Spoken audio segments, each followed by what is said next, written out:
आमे जेहेतु वर्तमान समय समुदाय दुनिया रे जीशुंकर जन्म को स्मरण करुछन्ते एवं सेही प्रकारर माहौल बा परिवेश चली तो तहिरो गोटे सत्यासत्य मु अल्प समय आपण मान सम्मुखरे रखा जाऊँगी। आमे पढ़िबा माथ्यू 1 अध्याय ताहार 21 पद।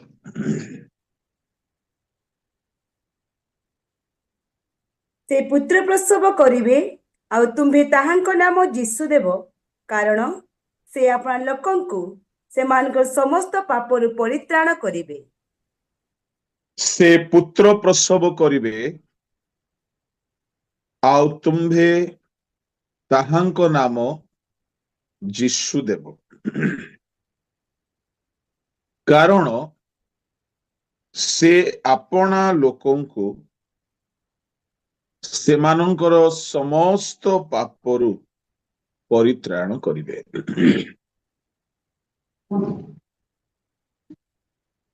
प्रश्न हेउछि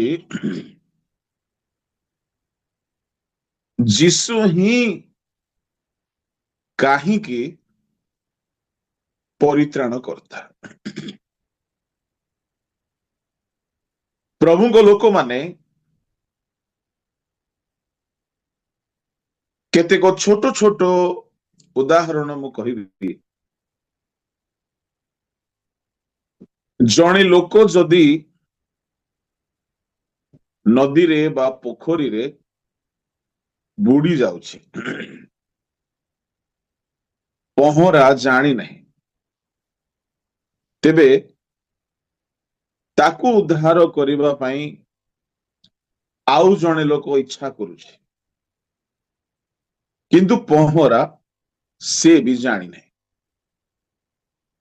जणे पहरिबा जानी नथिबा लोक आउ जणे बुड़ी जाउथिबा लोक को उद्धार करि पारिबो कि नहीं? अच्छा, आउ गोटे उदाहरण। जणे पाठरे दुर्बल, गणितरे दुर्बल, इंग्राजी रे दुर्बल,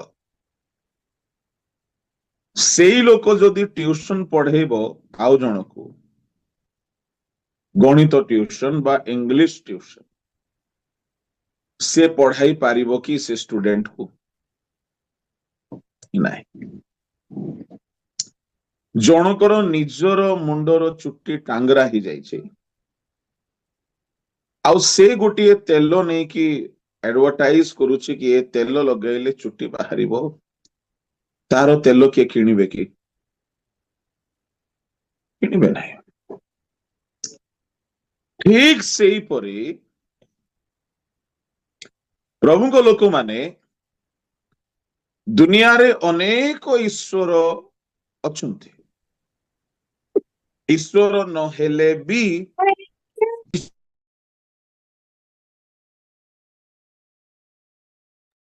अनेक ईश्वर अछंती,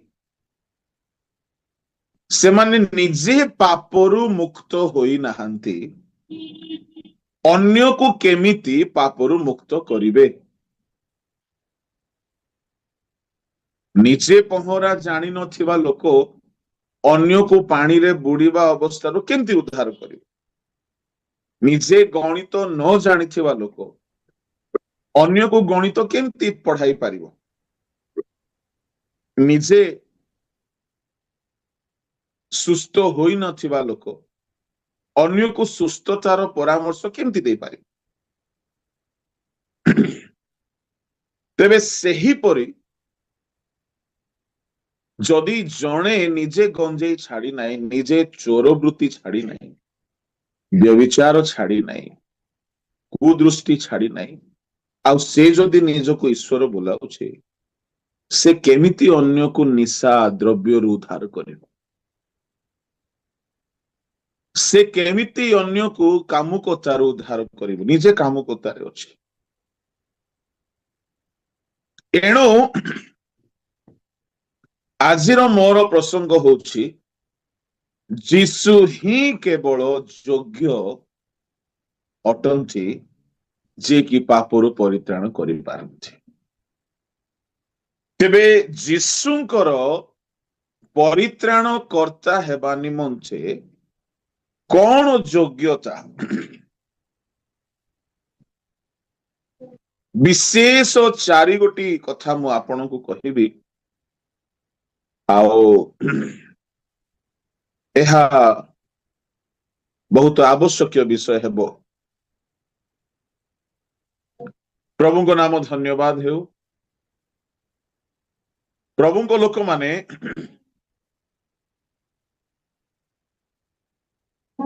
मु आपनकु कहिबा पई चाहे जणे पापरु निजे जदि मुक्त होई नाही से अन्य को पापरु मुक्त करि पारिबो नाही तेबे एठारे कुहा गला से आपना लोकंकु सेमानंकर समस्त पापरु परित्राण करिवे अर्थात प्रभु जीशु निजे समस्त पापरु दूर रे थिबार ईश्वर अटंती पाप रहित ईश्वर अटंती पाप को जय करिथिबार ईश्वर अटंती तेबे जेहेतु से पाप शून्य ईश्वर अटंती एणु से उद्धार करि पारिबे से दया करि पारिबे से जय देई पारिबे प्रभु को नामर धन्यवाद हेउ तेबे आसंतु देखिबा प्रभु जीशुंकर पवित्रतार विशेषता कौन जहा धरा पृष्ठरे अन्य कौनसी ईश्वर बोलाइबा लोक मान को ठारे नाही अन्य कौनसी महान व्यक्ति ठारे देखा जाए नहीं कौन ताहा जहा की जीसु को स्पेशल बनाई दिए दैट मेक्स जीसस स्पेशल ताहा प्रभु जीसु को संपूर्ण भाव रे डिफरेंट बनाए स्वतंत्र बनाए स्पेशल बनाए नंबर 1 जीसुंकर जन्म पवित्र था प्रभु को नाम धन्यवाद हेउ जीसुंकर पवित्रतार चारि गोटी कथा मु आपण मानकु कहिबी जहा दुनिया रे कोनोसी मनुष्य ठारे देखा जाए नाही कोनोसी देव देवी ठारे देखा जाए नाही कौनसी व्यक्ति ठारे देखा जाए नाही एणु करी एहा जीसु को स्पेशल बनाए डिफरेंट बनाए आ परित्राण देवा निमंते योग्य ईश्वर बनाए नंबर 1 जीसुंकर जन्म पवित्र जन्म लूक 1:35 पढ़ंतु दूत तांको उत्तर देले पवित्र आत्मा तुम्भ उपरे अवतरण करिवे और परात्परक शक्ति तुम्भको आवरिबो एणु जे जात हेबे से पवित्र और ईश्वर को पुत्र बोली ख्यात हेबे जे जात हेबे से पवित्र प्रभु को लोक माने जीसुंकर जन्म पवित्र अथे दुनिया रे काहारी जन्म पवित्र नहीं केवल जीसुंकर जन्म पवित्र अथे तेरे जीसुंकर जन्म पवित्र बोली आमे केमिति प्रमाण करिबा केमिति आमे जानि पारिबा कोन आमे कहिबा जे केमिति आमे बुझिबा कि जीसुंकर जन्म आम जन्म ठारू पृथक अटे अन्य सकल देव देवीर जन्म ठारू जीसुंकर जन्म पृथक अटे गीत संहिता रे दाऊद गोटे गीत रे कहंती मोहर माता पापरे मते गर्भरे धारण कला 51 ଗୀତ ତାହାର 5 ପଦ। ଦେଖ, ଅପରାଧରେ ମୁଁ ନିର୍ମିତ ହେଲି ଓ ପାପରେ ମୋ ମାତା ମୋତେ ଗର୍ଭରେ ଧାରଣ କଲା। ପାପରେ ମୋ ମାତା ମତେ ଗର୍ଭରେ ଧାରଣ କଲା। ତା ମାନେ ଜଣେ ମଣିଷ ମାର ଉଦରରୁ ହିଁ ପାପ ସହିତ ଜନ୍ମ ହୁଏ। ଯଦି ସେ ପାପ ସହିତ ଜନ୍ମ ହେଲା, ଜନ୍ମରୁ ପାପୀ ଅଟେ। କିନ୍ତୁ ପ୍ରଭୁ ଯୀଶୁ ଖ୍ରୀଷ୍ଟ ଜନ୍ମରୁ ପବିତ୍ର ଅଟନ୍ତି। ସେ ଜନ୍ମ ହେଲେ ପବିତ୍ର, ତାଙ୍କର ଜନ୍ମ ପବିତ୍ର, ସେ ପବିତ୍ରତାର ସହିତ ଜନ୍ମ ହେଲେ, ଆଉ ତାଙ୍କର ଜନ୍ମ ହୋଇଥିବା ଅବସ୍ଥାରେ ତାଙ୍କଠାରେ ପାପ ନାହିଁ। କେମିତି ଯୀଶୁଙ୍କର ଜନ୍ମକୁ ପବିତ୍ର ବୋଲି କୁହାଯିବ? ପ୍ରଭୁଙ୍କ ଲୋକମାନେ କାହିଁକି ଆମର ଜନ୍ମ ସବୁ ପବିତ୍ର ନାହିଁ? ମୁଁ ଆପଣଙ୍କୁ ସ୍ପଷ୍ଟ କରିଦେବି, ଗର୍ଭବତୀ ହେବା ତାହା ପାପ ନୁହେଁ। ବିବାହିତ ସ୍ତ୍ରୀ ପୁରୁଷର ମିଳନରେ ଗର୍ଭ ଧାରଣ ହେବା ପାପ ନୁହେଁ। ଯେହେତୁ ଆଦି ପୁସ୍ତକ 1:28 କଣ ଲେଖା ଅଛି ପଢନ୍ତୁ। ଆଉ ପରମେଶ୍ୱର ସେମାନଙ୍କୁ ଆଶୀର୍ବାଦ କଲେ। ପୁଣି ପରମେଶ୍ୱର ସେମାନଙ୍କୁ କହିଲେ, ପ୍ରଜାବନ୍ତ ଓ ବହୁବଂଶ ହୁଅ, ପୁଣି ପୃଥିବୀକି ପରିପୂର୍ଣ୍ଣ କରି ବଶୀଭୂତ କର, ଆଉ ଜଳଚର ମତ୍ସ୍ୟଗଣ ଓ ଖେଚର ପକ୍ଷୀଗଣ ଓ ଭୂଚର ଉରଗାମୀ ଜନ୍ତୁଗଣ ଉପରେ କର୍ତ୍ତୃତ୍ୱ କର। ଦେଖନ୍ତୁ, ପ୍ରଭୁ କହିଲେ ପ୍ରଜାବନ୍ତ ଓ ବହୁବଂଶ ହୋଇ ପୃଥିବୀକି ପରିପୂର୍ଣ୍ଣ କର, ଆଶୀର୍ବାଦ କରିକି କହିଲେ। ତା ମାନେ ପ୍ରଜାବନ୍ତ ହେବା, ବହୁ ବଂଶ ହେବା ପାଇଁ ଗର୍ଭଧାରଣ ଆବଶ୍ୟକ। ତା ମାନେ ଗର୍ଭ ଧାରଣ କରିବା ଏକ ଆଶୀର୍ବାଦ ଅଟେ। ଆଦମ ହବାଙ୍କୁ ପରମେଶ୍ୱର ବିବାହ କଲେ। ଆଉ ଯଦି ବିବାହିତ ସ୍ୱାମୀ ସ୍ତ୍ରୀର ମଧ୍ୟରେ ଗର୍ଭ ଧାରଣ ଯଦି ହେଲା, ତାହା ପାପ ନୁହେଁ। ଅନେକଙ୍କର ଭୁଲ ଧାରଣା ରହୁଛି। ଏଣୁ ମୁଁ କହିବା ପାଇଁ ଚାହେଁ, ଗର୍ଭ ଧାରଣ ଏକ ଆଶୀର୍ବାଦ ଅଟେ, ଗର୍ଭବତୀ ହେବା ଆଶୀର୍ବାଦ ଅଟେ, ତାହା ବିଲକୁଲ ପାପ ନୁହେଁ। ହଁ, ବିବାହ ପୂର୍ବରୁ, ବିବାହ ପରିସର ବାହାରେ ଗର୍ଭବତୀ ହୋଇଯିବା ପାପ ଅଟେ। ଆଚ୍ଛା, ପ୍ରଭୁଙ୍କ ଲୋକମାନେ ତେବେ ଯଦି ଗର୍ଭ ଧାରଣ ପାପ ନୁହେଁ, ଗର୍ଭବତୀ ପାପ ନୁହେଁ, ତ ଏଠାରେ ଦାଉଦ କାହିଁକି କହିଲେ ମୋର ମାତା ପାପରେ ମତେ ଗର୍ଭରେ ଧାରଣ କଲା? କୋଉ ପ୍ରକାର ପାପ ଇନଭଲ୍ଭ ଅଛି? ଯଦି ଗର୍ଭବତୀ ହେବା ପାପ ନୁହେଁ, ତାହେଲେ କେଉଁଟା ପାପ ରହିଲା? ଶୁଣନ୍ତୁ, ଗର୍ଭ ଧାରଣ ପାପ ନୁହେଁ, ଗର୍ଭବତୀ ହେବା ପାପ ନୁହେଁ, ତାହେଲେ ପାପ ଅଛି ଗର୍ଭ ଧାରଣ ହେବା ପୂର୍ବରୁ ପାପ ମନୁଷ୍ୟର ରକ୍ତରେ ଅଛି। ମନୁଷ୍ୟର ରକ୍ତ ଅଶୁଚି ଅଟେ। ପ୍ରଭୁଙ୍କ ଲୋକମାନେ ଆଉ ଏଇ ରକ୍ତର ସ୍ୱଭାବରେ ମଣିଷ ଜନ୍ମ ହୋଇ ଆସୁଥିବାରୁ ମଣିଷ ପାପପୂର୍ଣ୍ଣ ରକ୍ତରେ ଜନ୍ମ ହେଉଥିବା ହେତୁରୁ ସେ ଜନ୍ମରୁ ଅଶୁଚି, ଜନ୍ମରୁ ପାପୀ ଅଟେ।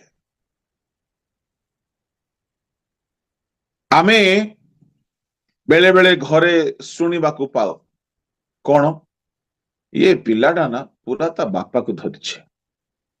ତା ବାପା ଯେମିତି ରାଗୁଥିଲା ନା, ଇଏ ବି ସେମିତିକା ରାଗୁଛି। ତା ବାପା ଯେମିତି ମଦୁଆ ନା, ଇଏ ବି ସେମିତି ହେଇଛି।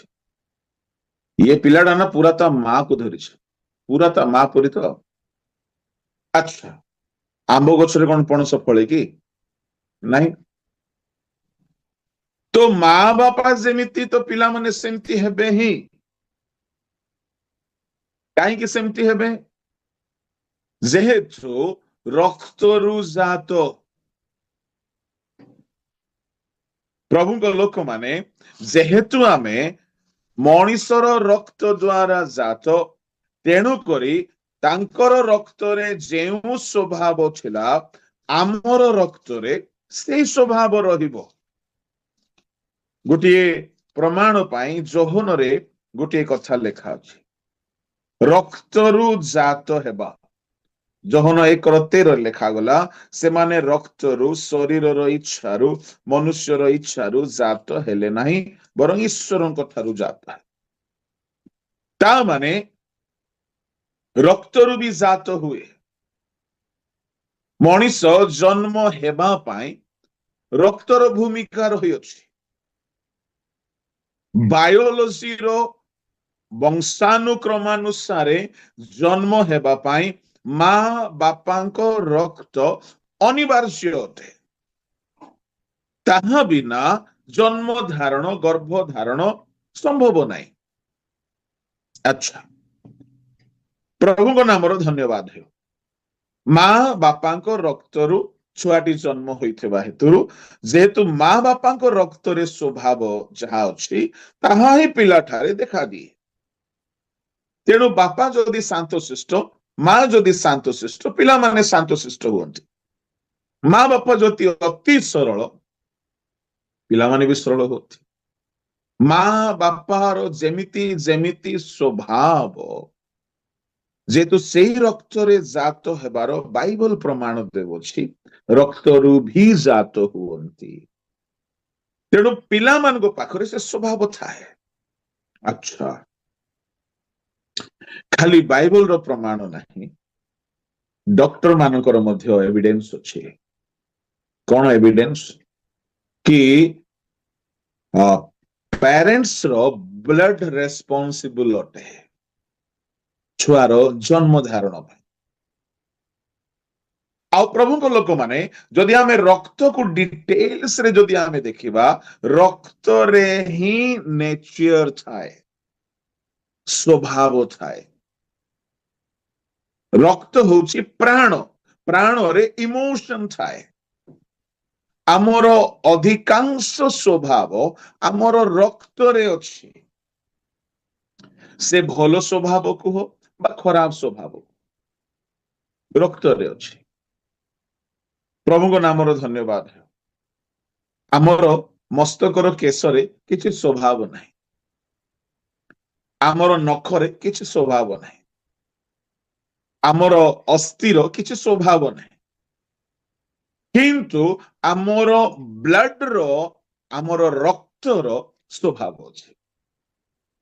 ବାପା ଯଦି ଅତ୍ୟନ୍ତ କ୍ରୋଧୀ ପିଲା ଅତ୍ୟନ୍ତ କ୍ରୋଧୀ ହେବାର ସମ୍ଭାବନା ଅଛି। କାହିଁକି ରକ୍ତରୁ ସେ ଜାତ ଅଟେ। ଆଚ୍ଛା ଶୁଣନ୍ତୁ ତାହେଲେ ମୋ ବାପାଙ୍କ ବାପା ସାନ୍ତ ବାପା ତାଙ୍କ ବାପା ହେଇ ଯଦି ଆମେ ଶେଷ ମଣିଷ ପାଖକୁ ଯିବା କିଏ ହେବେ ଆମର ଶେଷ ବ୍ୟକ୍ତି? ଆଦମ। ତାହେଲେ ଆଦମ ଯେଉଁଦିନ ପାପ କଲେ ସେଦିନ ଆଦମଙ୍କ ମନ ପ୍ରାଣ ଶରୀର ରକ୍ତ ହୃଦୟ ସବୁ ଅଶୁଚି ହେଇଗଲା ସବୁ ଅପବିତ୍ର ହେଇଗଲା। ତା ପୂର୍ବରୁ ଆଦମଙ୍କର ଶରୀର ମନ ପ୍ରାଣ ରକ୍ତ ସବୁ ପବିତ୍ର ଥିଲା। ପ୍ରଭୁଙ୍କ ନାମ ଧନ୍ୟ ହେଉ। ପ୍ରଭୁଙ୍କ ଲୋକମାନେ ସେଇ ଅଶୁଚି ରକ୍ତରେ ଯେହେତୁ ମୁଁ ଜନ୍ମ ହେଲି ବା ମଣିଷ ମାନେ ଜନ୍ମ ହେଲେ ଆପଣ ମାନେ ଜନ୍ମ ହେଲେ ଆମର ଜନ୍ମରେ ଅଶୁଚି ରକ୍ତର ଭୂମିକା ଅଛି। ତେଣୁ ଆମେ ଜନ୍ମରୁ ଅଶୁଚି କିନ୍ତୁ ଯୀଶୁଙ୍କ ଜନ୍ମ ପବିତ୍ର ଅଟେ କାହିଁକି ଅଶୁଚି ରକ୍ତର ଭୂମିକା ନାହିଁ। ପ୍ରେଜ୍ ଦ ଲର୍ଡ। କେମିତି କହିବା ଅଶୁଚି ରକ୍ତର ଭୂମିକା ନାହିଁ? ଆଚ୍ଛା ଆଦମଙ୍କ ରକ୍ତରେ ଯଦି ଆମେ ସମସ୍ତେ ଜନ୍ମ ହୋଇ ଆସିଅଛୁ ତେବେ ମରିୟମ ମଧ୍ୟ ଆଦମଙ୍କ ରକ୍ତରେ ଜନ୍ମ ହୋଇଛି।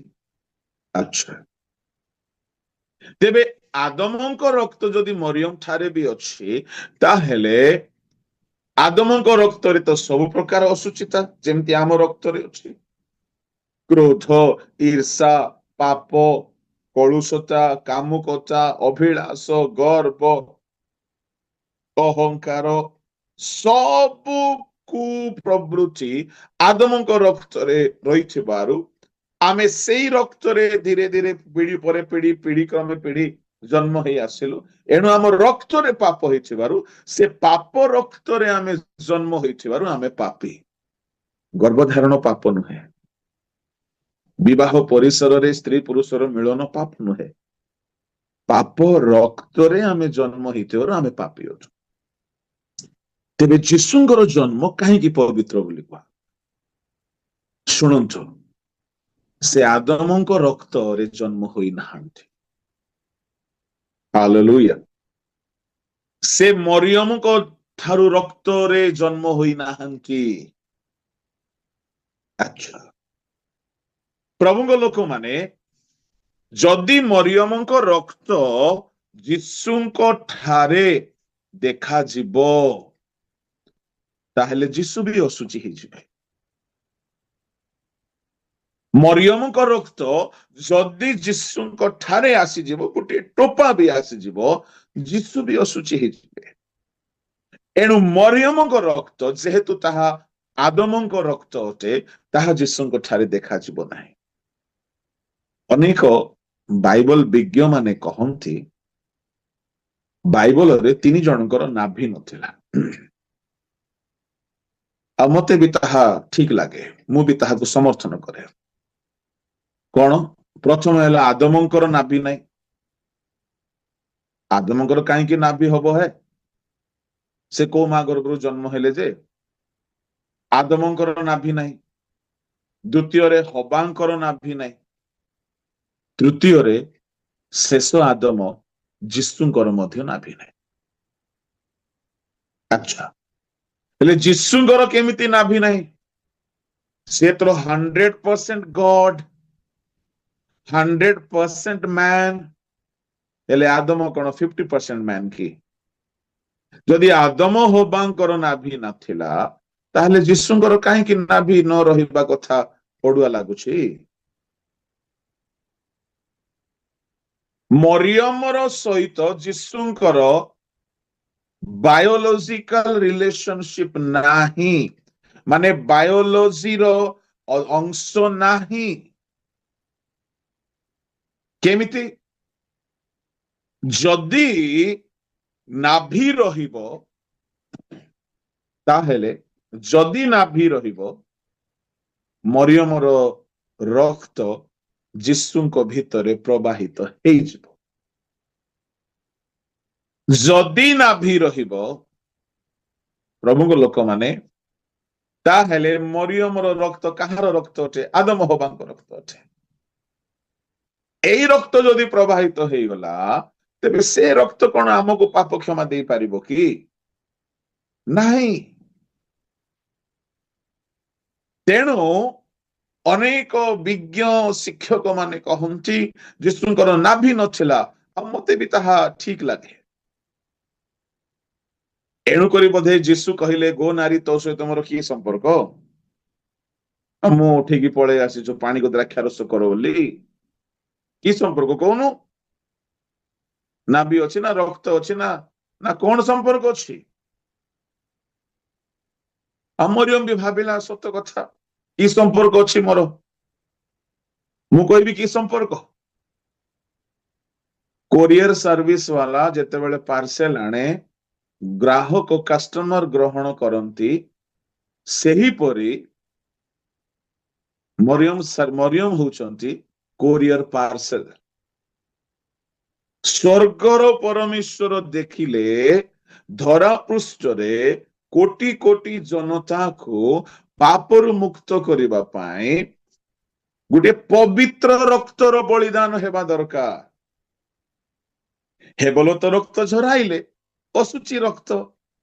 ଜିଖରିୟ ବେରଖିୟଙ୍କ ପୁତ୍ର ଜିଖରିୟ ରକ୍ତ ଦାନ କଲେ, ବଳିଦାନ ହେଲେ, ହତ୍ୟା କରାଗଲେ, ଅଶୁଚି ରକ୍ତ। ଅନେକ ଭାବବାଦୀ ମାନେ ହତ୍ୟା କରାଯାଇଛନ୍ତି, ଅଶୁଚି ରକ୍ତ। ଯଦି ମଣିଷର ରକ୍ତପାତ ମାତ୍ରକେ ପାପ କ୍ଷମା ହେଇଯାଇଥାନ୍ତା, ତାହେଲେ ତ କେବେଠୁ ପାପ କ୍ଷମା ହେଇଯାଇଥାନ୍ତା। ଅନେକ ଭାବବାଦୀ ମାନଙ୍କର ହତ୍ୟା ହେଇଛି, ରକ୍ତ ଝରାଇଛନ୍ତି, କିନ୍ତୁ କାହିଁକି ଯୀଶୁଙ୍କ ରକ୍ତରେ ପାପ କ୍ଷମା ଅଛି? ତାହା ଆଦମ ହବାଙ୍କ ରକ୍ତ ନୁହେଁ, ତାହା ମରିୟମଙ୍କ ରକ୍ତ ନୁହେଁ, ତାହା ସ୍ୱୟଂ ଈଶ୍ୱରଙ୍କ ରକ୍ତ ଅଟେ। ଆଉ ସେଇ ରକ୍ତ ପବିତ୍ର ଆତ୍ମାଙ୍କ କର୍ତ୍ତୃକ ପ୍ରଭୁ ଯୀଶୁ ଖ୍ରୀଷ୍ଟ ମରିୟମଙ୍କ ଗର୍ଭରେ ଆସିଲେ, ଆଉ ସେ ରକ୍ତ ଦ୍ୱାରା ଧରା ପୃଷ୍ଠରେ ସେ ପ୍ରକାଶିତ ହେଲେ। ହାଲେଲୁୟା, ପ୍ରଭୁଙ୍କ ନାମର ଧନ୍ୟବାଦ ହେଉ। ମରିୟମ ବି ଛାନିଆ ହେଇଥିବ, ଏଟା କେମିତି ଜନ୍ମ ହେଲା, ତାର ନାଭି ନାହିଁ, ତା ସହିତ ମୋର କିଛି ସମ୍ପର୍କ ନାହିଁ। ହଁ, କେମିତି ସମ୍ପର୍କ ହେବ? ମାନେ ତୁ ଭାବୁଥିଲୁ କି ତୋ ରକ୍ତ ଆସିଯାଉ, କୁଆଡୁ ଆସିବ? ଈଶ୍ୱର ପରା ଜନ୍ମ ହେବେ, ତୋ ରକ୍ତରେ ଜନ୍ମ ହେବେ କି ବାୟାଣୀ? ବିଲକୁଲ ନାହିଁ। ଆରେ ଈଶ୍ୱର ଜନ୍ମ ହେବେ, ଈଶ୍ୱରଙ୍କର ଏଜେଣ୍ଡା ଅଛି। ଈଶ୍ୱର ଧରା ପୃଷ୍ଠକୁ ନିଜ ପୁଅକୁ ପଠେଇବା ପାଇଁ ଚାହିଁଲେ, ତ ପଠେଇବା ପାଇଁ ଗୋଟେ ରାସ୍ତା ଦରକାର। ଯେହେତୁ ଯିଶାୟା 7:14 ଲେଖା ଅଛି, ଜଣେ କନ୍ୟା ଗର୍ଭବତୀ ହେବ, ତ ପ୍ରଭୁ ଆଗରୁ ପ୍ଲାନ କରିଛନ୍ତି, ଗୋଟେ କନ୍ୟା ଦ୍ୱାରା ପଠାଇବି। ହଁ, ସେ କନ୍ୟା ପବିତ୍ର ହେବା ଦରକାର, ସେ କନ୍ୟା ସୂଚି ହେବା ଦରକାର। ଆଜିକାଲି ଅନେକ କନ୍ୟା, କୁମାରୀ କନ୍ୟା ଝିଅ ମାନେ ବିବାହ ପୂର୍ବରୁ ପ୍ରେମ ବାହାନାରେ ପାପରେ ପଡିକି ଅଶୁଚି ହେଇଯାଉଛନ୍ତି, ବ୍ୟଭିଚାର କରିକି ଅଶୁଚି ହେଇଯାଉଛନ୍ତି। କିନ୍ତୁ ମରିୟମ ଅଶୁଚି ନଥିଲା। ମରିୟମ ଈଶ୍ୱର ନୁହେଁ। ରୋମାନ କ୍ୟାଥୋଲିକ ଭାଇମାନେ ଏ ବାକ୍ୟ ଶୁଣିଲେ ରାଗିଯିବେ। କଣ? ଆରେ ବାଇବଲରେ ପରା ସ୍ପଷ୍ଟ ଲେଖା ଅଛି, କଣ ଏଲିଜାବେଥ କହିଲା କି ମୋ ପ୍ରଭୁଙ୍କ ମାତା ମୋ ପାଖକୁ ଆସିଲେ। କଣ କହିଲା ଏଲିଜାବେଥ? ଲୁକରେ ଲେଖା ଅଛି, ଏଲିଜାବେଥ ଆତ୍ମାରେ ପୂର୍ଣ୍ଣ ହେଇକି କହିଲା କି ମୋ ପ୍ରଭୁଙ୍କ ମାତା ଯେ ମୋ ନିକଟକୁ ଆସିବେ, ମୋର ଏ ସୌଭାଗ୍ୟ କେଉଁଠାରୁ ହେଲା? ଲୁକ 1:43ରେ ସେ ଏଲିଜାବେଥ ଯୀଶୁଙ୍କୁ, ମରିୟମଙ୍କୁ ଏଠାରେ ସମ୍ବୋଧନ କରୁଛି ମୋ ପ୍ରଭୁ ବୋଲିକି, ମୋ ପ୍ରଭୁଙ୍କ ମାତା ବୋଲିକି। ଆଚ୍ଛା କୁହ, ଗର୍ଭରେ ଥିବା ଶିଶୁକୁ ଯଦି ଏଲିଜାବେଥ ପ୍ରଭୁ ବୋଲି କହିଲା, ତୁମେ ପ୍ରଭୁଙ୍କ ମାତା ଶବ୍ଦକୁ ଧରି ଦେଇଛ ହେ? ସେ ପ୍ରଭୁଙ୍କ ମା ହେଇଗଲେ। ଆଚ୍ଛା, ମତେ କୁହ, ମରିୟମ ଯଦି ପ୍ରଭୁଙ୍କ ମା ହେଇଗଲେ, ଆମେ ଯଦି ମାଥ୍ୟୁ 1 ଅଧ୍ୟାୟକୁ ଯିବା, ସେଠାରେ କଣ କୁହାଯାଉଛି? ମାଥ୍ୟୁ 1 ଅଧ୍ୟାୟ ଟିକେ କାଢନ୍ତୁ, 16 ପଦ ଟିକେ ପଢନ୍ତୁ। ମତାନ ଜାକୁବଙ୍କୁ ଜନ୍ମ ଦେଲେ, ଜାକୁବ ମରିୟମଙ୍କ ସ୍ୱାମୀ ଯୋସେଫଙ୍କୁ ଜନ୍ମ ଦେଲେ। ଏହି ମରିୟମଙ୍କ ଗର୍ଭରୁ ଯୀଶୁ ଜନ୍ମ ହେଲେ, ତାହାଙ୍କୁ ଖ୍ରୀଷ୍ଟ ଶୁଣନ୍ତୁ କୁହାଯାଏ। ଶୁଣନ୍ତୁ, ଟିକେ ରହିଯାଆନ୍ତୁ। ମରିୟମ ଜନ୍ମ ଦେଲେ ବୋଲି ଲେଖା ନାହିଁ। ଆପଣ 1ରୁ ଆପଣ 15-16 ଯାଏ ପଢିବେ, ଜନ୍ମ ଦେଲେ, ଜନ୍ମ ଦେଲେ, ଜନ୍ମ ଦେଲେ। କିନ୍ତୁ ଯେତେବେଳେ ଯୀଶୁଙ୍କ କଥା ଆସୁଛି, ଯୀଶୁ ଜନ୍ମ ନେଲେ। ఎందుకు అంటే, କାହିଁକି ସେମିତି କୁହାଗଲା? ଜନ୍ମ ନେଲେ। ମରିୟମ କହିପାରିବ ନାହିଁ ମୁଁ ଜନ୍ମ ଦେଲି ବୋଲି। ତୁ କୁଆଡୁ ଜନ୍ମ ଦେଇଦେବୁ ଈଶ୍ୱରଙ୍କୁ? ଆମେ ଦେଲେ ନେଲେର ପାର୍ଥକ୍ୟ ବୁଝିବାକୁ ପଡିବ। ସମସ୍ତେ ନିଜେ ନିଜେ ବଳ ଶକ୍ତିରେ, ଶରୀରର ଇଚ୍ଛାରୁ, ରକ୍ତରୁ ଜନ୍ମ ଦେଲେ, କିନ୍ତୁ ଯୀଶୁ କୌଣସି ମଣିଷର ରକ୍ତରେ ଜନ୍ମ ହେଇନାହାନ୍ତି। ତେଣୁ ସେ ଜନ୍ମ ହେବା ପାଇଁ ଗୋଟିଏ ଗର୍ଭକୁ ବାଛିଲେ, ଆଉ ପବିତ୍ର ଆତ୍ମା ସ୍ୱର୍ଗୀୟ ରକ୍ତ, ଯୀଶୁ ଖ୍ରୀଷ୍ଟଙ୍କ ରକ୍ତ ନେଇକି ଆସିଲେ, ଆଉ ଯୀଶୁଙ୍କୁ ଗର୍ଭରେ ରଖିଲେ। ଏହା ପବିତ୍ର ଆତ୍ମାଙ୍କ କର୍ତ୍ତୃକ ହେଲା। ସେ ଜନ୍ମ ନେଲେ, ସେ ନିଜେ ସିଲେକ୍ଟ କଲେ ମୁଁ କୋଉ ଗର୍ଭ ଦେଇକି ଆସିବି। ଆରେ ଭାଇ, ମରିୟମ ବି ଜଣେ ଆମ ମାନଙ୍କ ପରି ମଣିଷ, ମରିୟମ ବି ଜଣେ ଆମ ମାନଙ୍କ ପରି ଏକ କନ୍ୟା ଅଟେ। ଯଦି ସେ ପ୍ରଭୁଙ୍କ ମାତା, ମାନେ ମାତା ପ୍ରଭୁ ଯଦି ହେଇଥାନ୍ତା, ମାତା ପରମେଶ୍ୱର ହେଇଥାନ୍ତା, ତାହେଲେ ତାକୁ କାହିଁକି ପବିତ୍ର ଆତ୍ମା ପାଇବାର ଦରକାର ପଡିଥାନ୍ତା? ପ୍ରେରିତ 1 ଅଧ୍ୟାୟରେ ମରିୟମ ଯାଇକି ପବିତ୍ର ଆତ୍ମା ପାଇବା ପାଇଁ ଅପେକ୍ଷାରେ ବସିଛି। 1:14 ପଢନ୍ତୁ ପ୍ରେରିତ। ଏମାନେ ସମସ୍ତେ ସ୍ତ୍ରୀଲୋକମାନଙ୍କ ସହିତ ଏବଂ ଯୀଶୁଙ୍କ ମାତା ମରିୟମ ଓ ତାହାଙ୍କ ଭାଇମାନଙ୍କ ସହିତ ଏକ ଚିତ୍ତରେ ପ୍ରାର୍ଥନାରେ ନିବିଷ୍ଟ ହୋଇ ରହିଲେ। ପ୍ରାର୍ଥନାରେ ନିବିଷ୍ଟ ହୋଇକି ପେଣ୍ଟିକସ୍ ଦିନରେ ଅପେକ୍ଷା କରିଛନ୍ତି। ମରିୟମ ଆଣ୍ଟି ପବିତ୍ର ଆତ୍ମା ପାଇଛନ୍ତି। ଯୀଶୁଙ୍କୁ ଯେହେତୁ ସେ ଜନ୍ମ ଦେଇଥିଲେ, ଏଣୁ ତାଙ୍କୁ ଯୀଶୁଙ୍କ ମା ବୋଲି କୁହାଯାଉଛି। କିନ୍ତୁ ମାର ରକ୍ତରୁ ଛୁଆ ଜାତ ହେଲା ପରେ ମରିୟମର ରକ୍ତରୁ ଯୀଶୁ ଜାତ ହୋଇନାହାନ୍ତି। ଏଲିଜାବେଥ ଯାହା କହିଲେ ମୋ ପ୍ରଭୁଙ୍କ ମା, ତାର ଅର୍ଥ କଣ? ମରିୟମର ରକ୍ତରୁ ଯୀଶୁ ଜନ୍ମ ହୋଇନାହାନ୍ତି। ମରିୟମ ଜଣେ ଯିହୁଦୀୟ କନ୍ୟା। ମରିୟମଙ୍କ ଠାରେ ଆଦମ ହବାଙ୍କ ରକ୍ତ ଅଛି। ସେଇ ରକ୍ତରେ ଯଦି ଯୀଶୁ ଜନ୍ମ ହେବେ, ତାହେଲେ ଯୀଶୁଙ୍କ ରକ୍ତ ପରିତ୍ରାଣ କେମିତି କରିବ? କରିପାରିବ ନାହିଁ। ଏଣୁ ପରମେଶ୍ୱର କଣ ଡିଜାଇନ କଲେ କି ସ୍ୱର୍ଗରୁ ମାନବ ଜାତିର ପରିତ୍ରାଣ ନିମନ୍ତେ ମୋର ପୁତ୍ରକୁ ପଠାଇବାର ଅଛି, ତାର ପବିତ୍ର ରକ୍ତ ସେ ବଳିଦାନ କରିବାର ଅଛି। ଏଣୁ ଗୋଟିଏ କୋରିୟର ପ୍ୟାକେଜ କର, ପ୍ୟାକିଂ କର। ଆଉ ଦେଖିଲେ ଗୋଟେ ପବିତ୍ର ଗର୍ଭ ଦରକାର। କାହିଁକି? କନ୍ୟା ଦ୍ଵାରା ଆସିବା ଭାବବାଣୀ କୁହାଯାଇଅଛି। କାହିଁକି କନ୍ୟା ଦ୍ଵାରା ଆସିବ? ମଣିଷ ହେଇକି ଆସିବେ। ଏଣୁ କନ୍ୟା ଦ୍ଵାରା ଆସିବା, ସ୍ତ୍ରୀ ଦ୍ଵାରା ଆସିବାକୁ ପଡିବ। ଏଣୁ ଗାଲାତୀୟ 4:4 ଅନୁସାରେ ଯୀଶୁ ଖ୍ରୀଷ୍ଟ ସ୍ତ୍ରୀ ଜାତ ହେଲେ। ଆଦି 3:15 ପ୍ରତିଜ୍ଞା କରାଯାଇଥିଲା ସେ ନାରୀର ଦ୍ଵାରା ଆସିବେ ବୋଲିକି। ପଢନ୍ତୁ ଜଲ୍ଦି ଜଲ୍ଦି।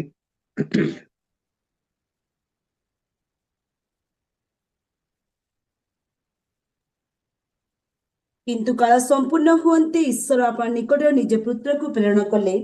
ସେ ସ୍ତ୍ରୀ ଜାତ ହୋଇ ବ୍ୟବସ୍ଥାଧୀନ ହେଲେ। ଆଦି 3:15 ଆଉ ଆମ୍ଭେ ତୁମ୍ଭର ନାରୀର ମଧ୍ୟରେ, ପୁଣି ତୁମ୍ଭ ବଂଶ ତାଙ୍କ ବଂଶ ମଧ୍ୟରେ ବୈରଭାବ ଜନ୍ମାଇବା। ସେ ତୁମ୍ଭର ମସ୍ତକକୁ ଆଘାତ କରିବେ ଓ ତୁମ୍ଭେ ତାହାଙ୍କ ଗଇଠିକି ଆଘାତ କରିବ। ନାରୀର ବଂଶ ସ୍ତ୍ରୀ ଜାତ ହେଲେ, ତାହା ମାନେ ଦୁନିଆରେ ଯେତେ ବ୍ୟକ୍ତି ଜନ୍ମ ହୁଅନ୍ତି ସ୍ତ୍ରୀ ଦ୍ଵାରା ଜନ୍ମ ହୁଅନ୍ତି। ଏଣୁ ଯୀଶୁ ଖ୍ରୀଷ୍ଟ ସ୍ତ୍ରୀ ଦ୍ଵାରା ଯଦି ଜନ୍ମ ହେବେ ନାହିଁ ତ ମଣିଷ ହେବେ କେମିତି? ଲୋକେ ଗ୍ରହଣ କରିବେ କେମିତି? ଏଣୁ ସେ ଶିଶୁ ଅବସ୍ଥା, କିଶୋରାବସ୍ଥା, ଯୌବନାବସ୍ଥାକୁ ସେ ଅନୁଭବ କରିବାକୁ ଚାହିଁଲେ। ଏଣୁ ପରମେଶ୍ୱର ଗୋଟିଏ ପ୍ୟାକିଂ ସିଷ୍ଟମ କଲେ। ଗୋଟେ ପବିତ୍ର ଗର୍ଭରେ ପବିତ୍ର ଆତ୍ମା ଓହ୍ଲାଇ ଆସିବେ ଆଉ ପ୍ରଭୁ ଯୀଶୁ ଖ୍ରୀଷ୍ଟଙ୍କୁ ସ୍ଥାପନ କରିବେ। ଆଉ ଯୀଶୁ ଖ୍ରୀଷ୍ଟ ଠିକ ସମୟରେ ଜନ୍ମ ନେବେ। କିନ୍ତୁ ମରିୟମଙ୍କ ରକ୍ତ ଯୀଶୁଙ୍କ ଠାରେ ଦେଖାଯିବାକୁ ହେବ ନାହିଁ। ପରମେଶ୍ୱର ସୁରକ୍ଷା ଦେଲେ ଆଦମ ହବାଙ୍କ କଳୁଷିତ ରକ୍ତ ଯୀଶୁଙ୍କ ଠାରେ ନ ପ୍ରବେଶ କରୁ। ଏହାକୁ ଯୋଉମାନେ ପ୍ରଥମ ଥର ଶୁଣନ୍ତି ସେମାନଙ୍କ ମୁଣ୍ଡ ଘାବରା ହେଇଯାଏ। ଏଇଟା କେମିତି କଥା ଆଜ୍ଞା କି ଆଦମଙ୍କର ରକ୍ତରେ ମରିୟମ ସବୁ ଜନ୍ମ ହେଇଥିଲେ ଆଉ ଯୀଶୁଙ୍କର ନାଭି ନଥିଲା। ମୁଁ ବି ପ୍ରଥମ ଥର ଶୁଣିଲା ବେଳକୁ ମୋ ମୁଣ୍ଡ ବି ଟିକେ ବାୟା ବାୟା ଲାଗୁଥିଲା। କିନ୍ତୁ ପରେ ବହୁତ ଚିନ୍ତା କଲା ପରେ ମୁଁ ବୁଝିଲି ଯେ ଓହୋ ଇଦିଗ ମାଟା, ଏହା କି ତାର ଅର୍ଥ। ଆପଣ ଡକ୍ଟର ମାନଙ୍କୁ ପଚାରି ପାରନ୍ତୁ, ନାଭି ଯଦି ଅଛି ମାର ରକ୍ତ ଆସିଯିବ। ଯଦି ତୁମେ ଯୀଶୁଙ୍କର ନାଭି ଅଛି ବୋଲି ପ୍ରମାଣ କରିବାକୁ ଚାହୁଁଛ, ତାହେଲେ ତୁମେ ଯୀଶୁଙ୍କ ଆଦମଙ୍କର ପିଲା ବୋଲି କହିବାକୁ ଚାହୁଁଛ, ଆଦମଙ୍କ ରକ୍ତରେ ଜାତ ବୋଲି କହିବାକୁ ଚାହୁଁଛ, ତୁମେ ଯୀଶୁଙ୍କୁ ସମ୍ପୂର୍ଣ୍ଣ ଆମ ପରି ମଣିଷ ବୋଲି କହିବାକୁ ଚାହୁଁଛ। ଆରେ ଯୀଶୁଙ୍କର 2ଟି ହାତ ଥିଲା, 2ଟି ଗୋଡ ଥିଲା, 2ଟି ଆଖି ଥିଲା, ଗୋଟିଏ ତୁଣ୍ଡ ଥିଲା, 2ଟି କାନ ଥିଲା। ଏଣୁ ସେ ସମ୍ପୂର୍ଣ୍ଣ ମଣିଷ, କିନ୍ତୁ ସେ ମଣିଷ ଭିତରେ ପାପ ନାହିଁ, ଆଦମଙ୍କ ରକ୍ତ ନାହିଁ। ଏଣୁ ସେ ଈଶ୍ୱର ଅଟନ୍ତି, ସେ ଜନ୍ମରୁ ପବିତ୍ର ଅଟନ୍ତି। ଗୋଟିଏ ଟୋପା ବି ମରିୟମଙ୍କ ରକ୍ତ ଆସି ଯାଇଥାନ୍ତା, ତାହେଲେ ଯୀଶୁ ଖ୍ରୀଷ୍ଟଙ୍କର ବଳିଦାନରେ ପାପ କ୍ଷମା ହେଇନଥାନ୍ତା। କାହିଁକି? ମରିୟମଙ୍କ ରକ୍ତ ତ ହେବଲ ପାଖରେ ବି ଥିଲା, ମରିୟମଙ୍କ ରକ୍ତ ତା ପୂର୍ବ ପୁରୁଷ ମାନଙ୍କ ପାଖରେ ବି ଥିଲା। ଏଣୁ ମରିୟମଙ୍କ ନାଭି ମରିୟମଙ୍କ ରକ୍ତ ଯୀଶୁଙ୍କ ଠାରେ ପ୍ରବାହିତ ହେଇ ନଥିବାରୁ ଯୀଶୁ ଯେ ଜନ୍ମ ହେଲେ ସେ ପବିତ୍ର ହେଇକି ଜନ୍ମ ହେଲେ। ଏଣୁ ତାଙ୍କର ଜନ୍ମ ସମ୍ପୂର୍ଣ୍ଣ ପବିତ୍ର ଅଟେ। ଭାବି ଦେଖନ୍ତୁ, ପ୍ରଭୁଙ୍କ ଲୋକମାନେ ତାଙ୍କର ଜନ୍ମକୁ ପରମେଶ୍ୱର କେତେ ସୁନ୍ଦର ସୁରକ୍ଷା ଦେଲେ। ଆଚ୍ଛା, ତାହେଲେ ପବିତ୍ର ଆତ୍ମା ରକ୍ତ ନେଇକି ଆସିଥିବେ, ରାଇଟ? ଆଚ୍ଛା, ପ୍ରଭୁଙ୍କ ଲୋକମାନେ ପ୍ରଥମ କରନ୍ତି 15:50 ଟିକେ ପଢନ୍ତୁ।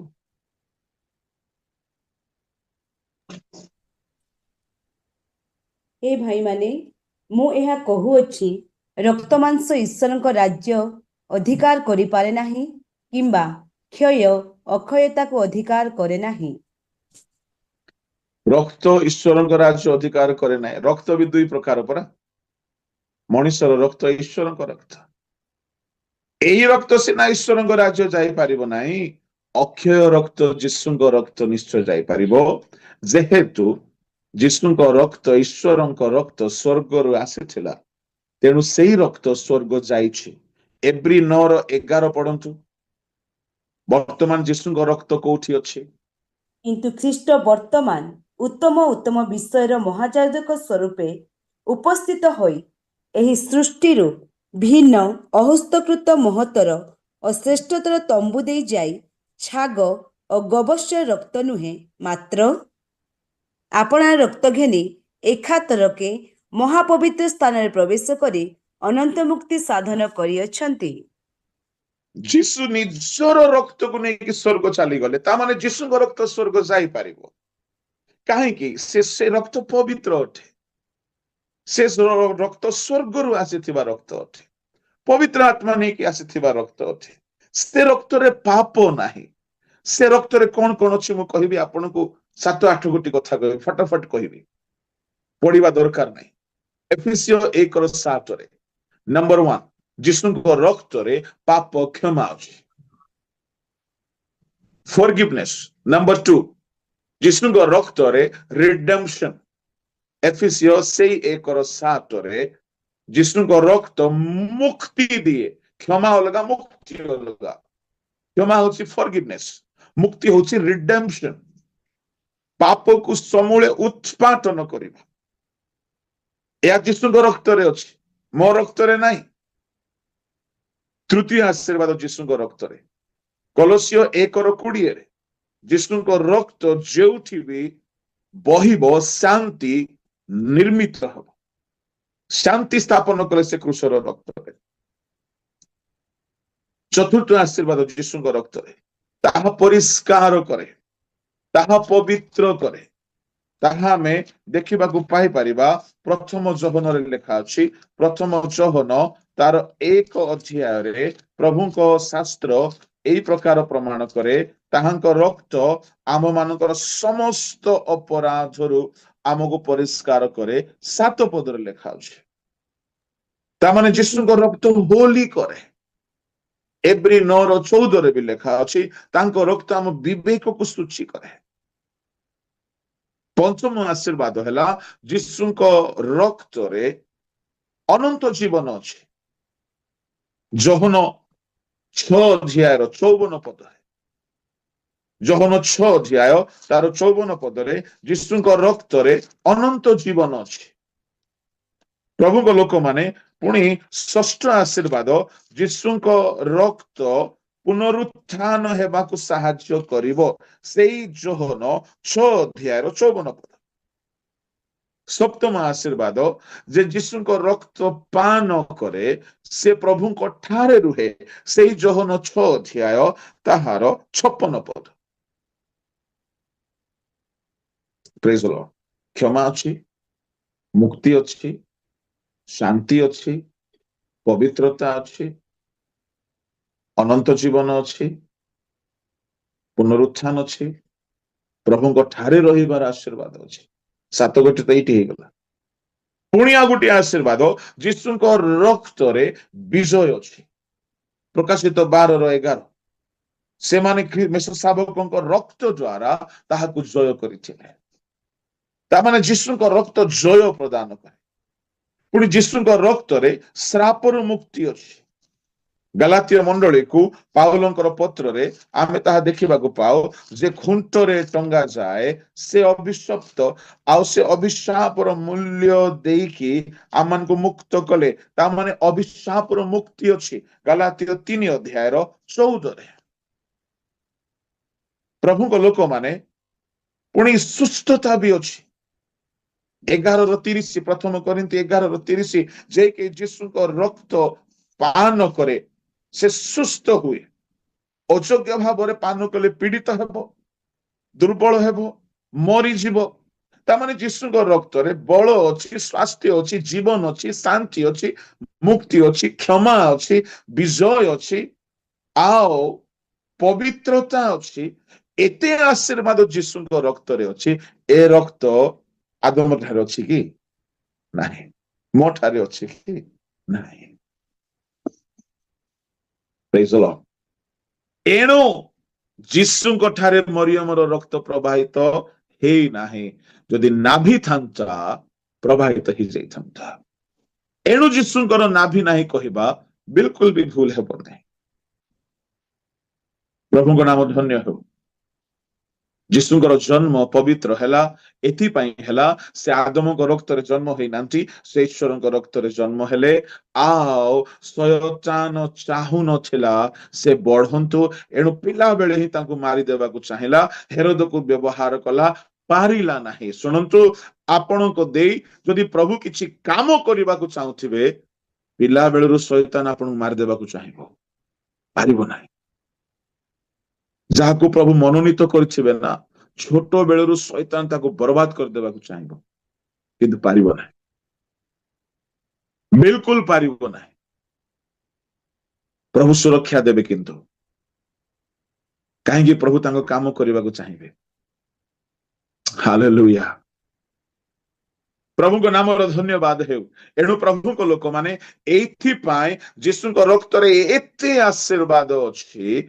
क्षमा, शांति, सुस्थता, सुरक्षा, पवित्रता, जीवन, अनंत जीवन, पुनरुत्थान, विजय सबु अछि। ए सबु रक्त नहीं कि मरियम को गर्भरे प्रभु जीशु आसिले। ए रक्त नहीं कि बाहर से चालुछंती।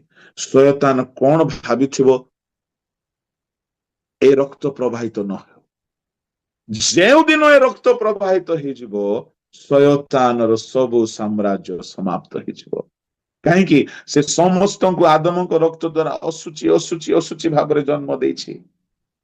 किंतु आमे जीशुଙ୍କ रक्तरे जेतेबेले मन परिवर्तन करू, तांको रक्तरे आमे जात हेउ, आमे तांकर संतान हे जाओ, पवित्र संतान हे जाओ, आमे ईश्वरଙ୍କ संतान हे जाओ। तांको रक्तर संपर्क आमको सूची करि दिए। एणु शैतान जानी थिला ए रक्त जदि क्रूसरे प्रवाहित हे जिवो, ताहेले मोर साम्राज्य समाप्त। कहीं से जानी प्रकार आदि पुस्तक 3:15 रे कहा जाइछि, मोर मस्तक चूर्ण हेबो। केबे हेबो? कहार दम नहीं चूर्ण करिया पाए। कहीं कहा ठारे पवित्रता नहीं। गोटे जिनिस को शैतान भय करे भाई भौणी माने, ताहा होछि पवित्रता। बहुत भय करे से। आउ से चाहिबो आपण सब ख्रिस्टियानिटी जेते ड्रामा करंतु, किंतु पवित्र होंतु नहीं। आजिकल बहुत ड्रामा चली। पवित्रता को बायकट करा जाउछि। क्रिसमस सेलिब्रेशन रे भी देखु नांती, पवित्रता नहीं। मद पी की नाच होछि, चली। पवित्रतार सहित प्रभु जीशु ख्रीष्ट आसिले, पवित्र रक्त नहीं कि आसिले। तांकर जन्म पवित्र अटे।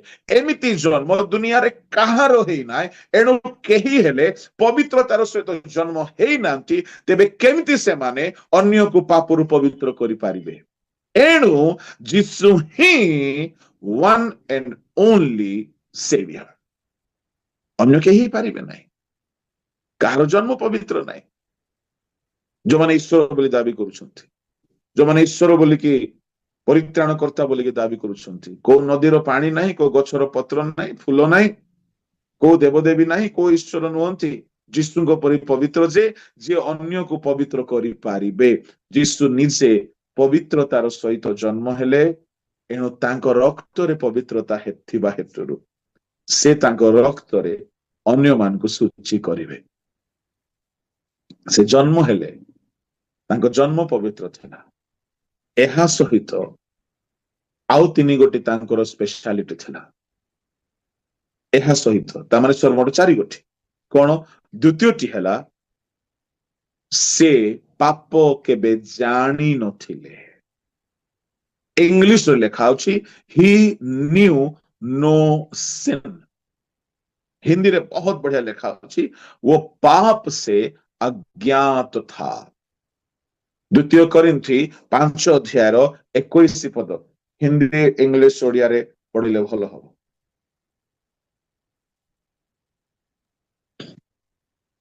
ସେହି ସମ୍ମିଳନୀର ବାକ୍ୟ ଏହି, ଈଶ୍ୱର ଖ୍ରୀଷ୍ଟଙ୍କ ଠାରେ ଜଗତକୁ ଆପଣା ସହିତ ସମ୍ମିଳିତ କରିଥିଲେ। ସେ ଜଗତବାସୀଙ୍କର ଅପରାଧ ଗଣନା ନ କରି ସେହି ସମ୍ମିଳନୀର ବାକ୍ୟ ଆମ୍ଭମାନଙ୍କ ନିକଟରେ ସମର୍ପଣ କରିଅଛନ୍ତି। ଆଉ ଥରେ ପଢିଲେ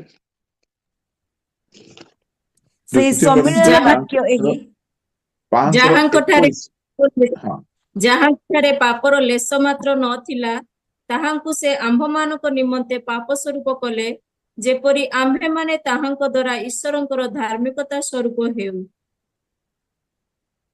हिंदी अच्छी कहा पाखरे हिंदी नहीं ठीक अच्छी। वह पाप से अज्ञात था। इंग्लिश रे लिखा अछि ही न्यू नो सिन। छोट बेलरू चोरी कौन व्यभिचार कौन जानिले नहीं। जिसु को माइंड जानिबा विषयटा कोठी हुए मन रे हुए। जिसु को मन एते पवित्र थिला जे कुचिंता अभिलाष कौन से जानी नथिले। आमे कहीं के जानछु आमे जेतु रक्त रे थियोरी प्रैक्टिकल नॉलेज सब अछि परा। हमर रक्त वंशानुक्रमे आसी अछि आदमଙ୍କ ଠାରୁ। ए रक्त गुण सतरे सत आसे कि नाही बोली मु टिके परीक्षा कली। जेतेबेले आम झियो छोट थिला आमे ताहाको कोनोसी झगड़ा हेबा बा चापुड़ा मारिबा बा कोनोसी रागिबा विषय किछि ना देखाइथिलु ना आमे ता सामना रे केबे क्रोध विषय कोनोसी काम करिथिलु। परीक्षा करिया भाई 4 मासर छुआ को निज रूम रु नहीं कि अंधार रूम रे रखिदेलु देखिबा ए डरिबो ना नहीं। पळे आसिलु जो कांद डरी की अरे ते के कहिला डरिबा पाए भय कोठी अछि रक्त रे अछि। आमे तो कहिनु डरे डरे डरे बोली कि डरिबार शिखाइबा को पड़िबो नाही रक्त रे अछि। छोट छुआ ता मारो कोଳରେ आ गोटे पिला आसी बसी जाउ तो से पिलार घायला कर देबो से के शिखाइला। अच्छा मो मारो कोଳରେ तू काहे की बसबु केही तो कहि नांती। ये पिलार भीतर काहे की ये स्वार्थटा अछि रक्त रे के शिखाइ नांती। जदि साही पड़ोसारे देखिबे साही मानकरे बहुत मजा आसे पिला माने खेलुथिबे तांको घरर गिना ताटिया जदि अलगा घर छुआ धरी देला ताकू पूरा चटकणा दे कि चुट्टी धरी कि मो घर ताटिया तू दे बोली कि झगड़ा कर नहीं आसबे कि तो शिखाई नांती शिखाई नांती। काहे के स्वार्थ काहे के लोभ। आम झियो छोट थिला तार अजा ताकू गेलरे ताहा तोर खेलना छोड़ाई नेले जोर आगरे तांको चापुड़ा देला ये तो शिखाई नांती। ए मारिबा बुद्धि आसिला कुआडू रक्त रे अछि एहा। आ धीरे धीरे धीरे धीरे आमे सब बड़ हेलु मनुष्य बड़ हुए बाकी सब बुद्धि गुड़ाक बाहर को आसे शिखाइबा को पड़िबो नाही सब ज्ञान आसी जाए किंतु यीशु को रक्त रे पापर knowledge नथला। He never knew what is sin all about। भाभी देखो तो से केते पवित्र ପାପ କଣ ଜାଣିଲେ ନାହିଁ। ଯୀଶୁଙ୍କ ପବିତ୍ରତାର ତୃତୀୟ ବିଶେଷତା କଣ? ସେ କେବେ ପାପର କୌଣସି କର୍ମ କରିନାହାନ୍ତି। ପ୍ରଥମ ପିତର 2:22 ପଢନ୍ତୁ।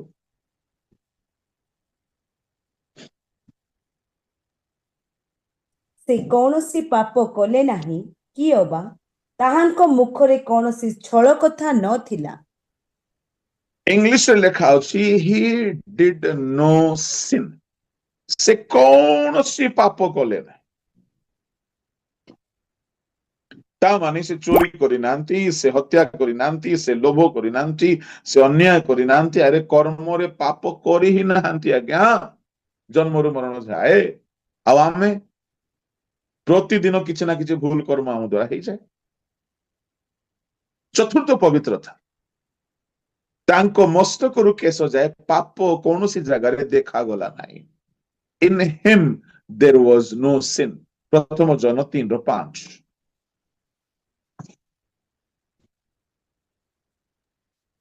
ଆଉ ତୁମ୍ଭେମାନେ ଜାଣ ଯେ ସେ ପାପ ବହି ନେଇ ଯିବା ପାଇଁ ପ୍ରକାଶିତ ହେଲେ, ଆଉ ତାହାଙ୍କ ଠାରେ ପାପ ନାହିଁ। ଯୀଶୁଙ୍କ ଠାରେ ପାପ ନାହିଁ।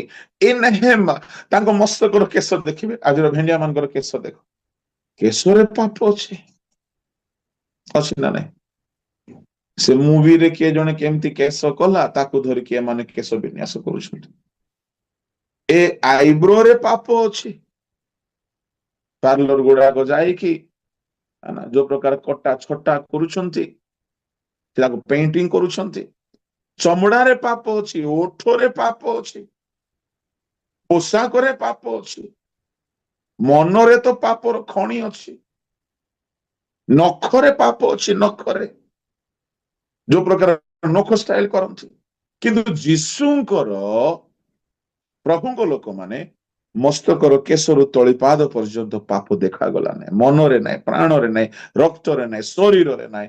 ଏଣୁ this is the thing makes Jesus so special that he can be a savior. ଏ ଚାରି ଗୋଟି ସ୍ପେଶାଲିଟି। ତାଙ୍କର ଜନ୍ମ ଅନ୍ୟ କାହା ପରି ଜନ୍ମ ନୁହେଁ, ପବିତ୍ର ଜନ୍ମ। ସେ ପାପ କଣ ଜାଣି ନଥିଲେ, ସେ ପାପ କେବେ କରି ନାହାନ୍ତି, ତାହାଙ୍କ ଠାରେ ପାପ ବସବାସ କରି ନାହିଁ। ତାଙ୍କ ମନ ପବିତ୍ର, ତାଙ୍କ ଶରୀର ପବିତ୍ର, ତାଙ୍କ ବସ୍ତ୍ର ପବିତ୍ର, ତାଙ୍କ କଥା ପବିତ୍ର, ତାଙ୍କ ରକ୍ତ ପବିତ୍ର। ଏତେ ପବିତ୍ର ପରମେଶ୍ୱର ଜଗତକୁ ଆସିଲେ କଣ ପାଇଁ ଜାଣିଛନ୍ତି? ହିଲିଂ କରିବା ପାଇଁ ଖାଲି ନାହିଁ। ଗୋଟେ କାମ ସେ କଲେ, ହିଲିଂ, ଲୋକମାନଙ୍କୁ ଦୟା କଲେ। ତାଙ୍କର ହିଲିଂ ର ବି ପାୱାର ଲୁଚିକି ଥିଲା ତାଙ୍କର ହୋଲିନେସ ରେ। ହଁ, ଭାବବାଣୀ କହିଲେ, ହିଲିଂ କଲେ, ପ୍ରଚାର କଲେ, ଏସବୁ ତାଙ୍କର ପ୍ରାଇମ ମିନିଷ୍ଟ୍ରି ନଥିଲା। ତାଙ୍କର ପ୍ରାଇମ ମିନିଷ୍ଟ୍ରି ଥିଲା କଣ?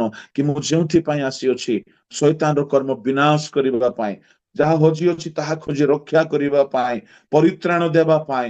ଏଣୁ ଯୀଶୁ ଠିକ ସମୟ ଆସିଗଲା। ସେ ସେମାନଙ୍କୁ ଗଲେ, ଶକ୍ତି ପ୍ରାପ୍ତ ହେଲେ। କାହିଁକି? ଦେହରେ କଣ୍ଟା ବାଜିବ, ହାତରେ, ଗୋଡରେ, ଛାତିରେ, ମୁଣ୍ଡରେ, ପିଠିରେ ମାଡ ପଡିବ। କାହିଁକି? ରକ୍ତ ଝରିବା ଦରକାର ଅଛି। ବିନା ରକ୍ତପାତରେ ପାପ ମୋଚନ ସମ୍ଭବ ନାହିଁ। ଏଣୁ ଶୟତାନ ବି ଚାହୁଁଥିଲା କି ଯୀଶୁ ରକ୍ତ ନ ଝରାନ୍ତୁ। ଯଦି ରକ୍ତ ଝରାଇ ଯିବେ, ପାପ କ୍ଷମା ଅଛି ସେଠାରେ, ଶାନ୍ତି ଅଛି ସେଠାରେ, ଜୀବନ ଅଛି ସେଠାରେ, ପୁନରୁତ୍ଥାନ ଅଛି ସେଠାରେ, ସୁସ୍ଥତା ଅଛି ସେଠାରେ, ବିଜୟ ଅଛି ସେଠାରେ। ଲୋକ ଏସବୁ ପାଇଯିବେ। ଏତେ ପବିତ୍ର ରକ୍ତ ଶୈତାନ ବି ଚାହୁଁନଥିଲା। ଏଣୁକରି ପିତରଙ୍କ ମୁଖ ଦ୍ୱାରା କହିଲା, ପ୍ରଭୁ ଈଶ୍ୱର ଦୟା କରନ୍ତୁ।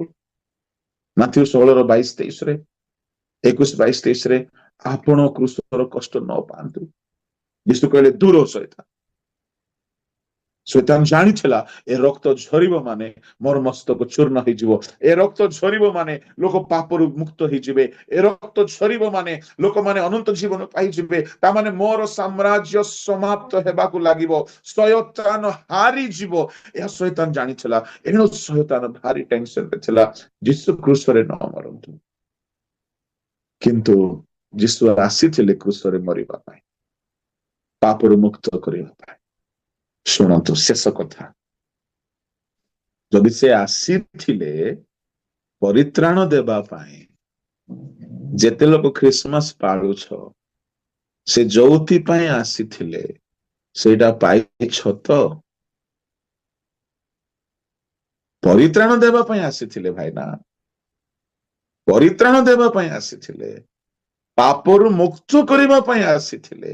କାହିଁକି ଆଉ କେହି ଯୋଗ୍ୟ ନାହାନ୍ତି ତାହା ଦେବା ପାଇଁ, କେବଳ ସେ ଜଣେ ମାତ୍ର ଯୋଗ୍ୟ ଅଟନ୍ତି। କୌଣସି ଗଛରେ ନାହିଁ, କୌଣସି ନଦୀରେ ନାହିଁ, କୌଣସି ତପ ଜପ ମନ୍ତ୍ରରେ ନାହିଁ, କେବଳ ଯୀଶୁଙ୍କ ରକ୍ତରେ ପରିତ୍ରାଣ ଅଛି। ଏହା ଦେବା ପାଇଁ ସେ ଗୋଟେ ଏତେ ବଡ ଏଜେଣ୍ଡା ବନାଇଲେ, ଆସିଲେ। ତାଙ୍କର ଆସିବାର ଉଦ୍ଦେଶ୍ୟ ଥିଲା happy birthday to you, happy birthday Jesus, ଏଇଟା ନଥିଲା। ତାଙ୍କର ଜନ୍ମର ଉଦ୍ଦେଶ୍ୟ ଥିଲା ପରିତ୍ରାଣ ପାଆନ୍ତୁ ଆପଣ। ଲୋକେ ମଧ୍ୟରୁ କେମିତି ରକ୍ଷା ପାଇବେ, ଯୁବାଲୋକ ବ୍ୟଭିଚାରରୁ କେମିତି ରକ୍ଷା ପାଇବ, ମିଥ୍ୟାରୁ କେମିତି ରକ୍ଷା ପାଇବେ, ସର୍ବ ପ୍ରକାର ପାପରୁ କେମିତି ରକ୍ଷା ପାଇବେ। ଏଥିପାଇଁ ଯୀଶୁ ରକ୍ତ ଝରାଇଲେ, ଏଥିପାଇଁ ଆସିଲେ, ଏଥିପାଇଁ ଆସିଲେ। ଏଥିରୁ ବିଗିନିଂ ତାଙ୍କର ମିଶନ ପ୍ଲାନ। ଆଉ ଏଇ ଯଦି ପରିତ୍ରାଣ ଆପଣ ପାଇନାହାନ୍ତି, ରକ୍ଷା ପାଇନାହାନ୍ତି, ତାଙ୍କ ରକ୍ତର ଆଶୀର୍ବାଦ ପାଇନାହାନ୍ତି, ଯୋଉଥିପାଇଁ ସେ ଆସିଥିଲେ, ଆପଣ କେମିତି ତାଙ୍କର ଭାର୍ଯ୍ୟା ହେଇଯିବେ?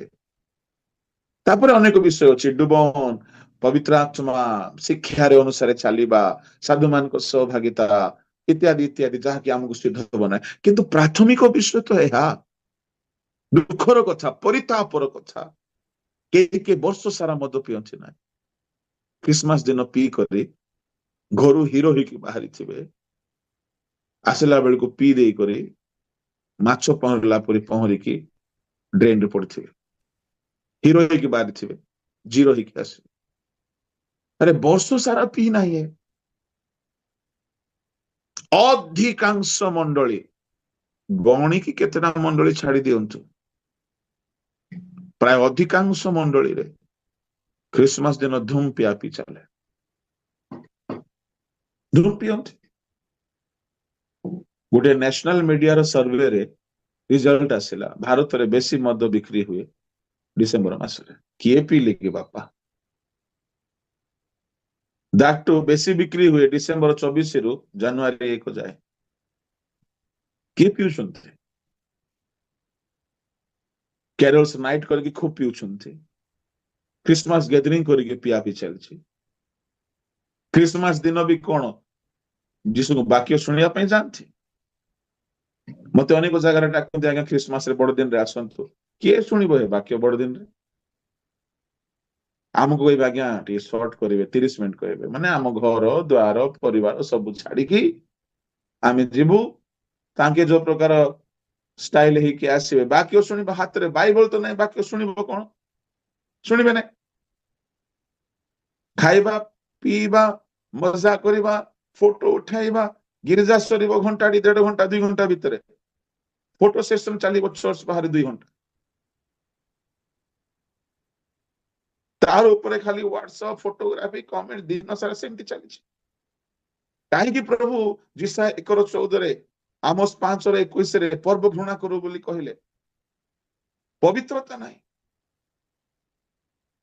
ଆପଣ ଯଦି ଜନ୍ମଦିନ ପାଳିବାକୁ ପାଉଛନ୍ତି, ଯୀଶୁଙ୍କ ରକ୍ତରେ ଯୋଉଦିନ ଆପଣ ପରିତ୍ରାଣ ପାଇଲେ, ପାପ କ୍ଷମା ପାଇଲେ, ପାପରୁ ମୁକ୍ତ ହେଲେ, ସେଇଟା ହିଁ ଆପଣଙ୍କ ଜୀବନରେ ଯୀଶୁଙ୍କର ଜନ୍ମଦିନ ଅଟେ। ପୁନର୍ଜନ୍ମ, birthday of Jesus in your life। ସେ ଦୁନିଆରେ କେବେ ଜନ୍ମ ହେଲେ, କେମିତି ଜନ୍ମ ହେଲେ, ତାହାଠାରୁ ଅତି ବଡ ବିଷୟ ଆପଣଙ୍କ ହୃଦୟରେ ସେ କେବେ ଜନ୍ମ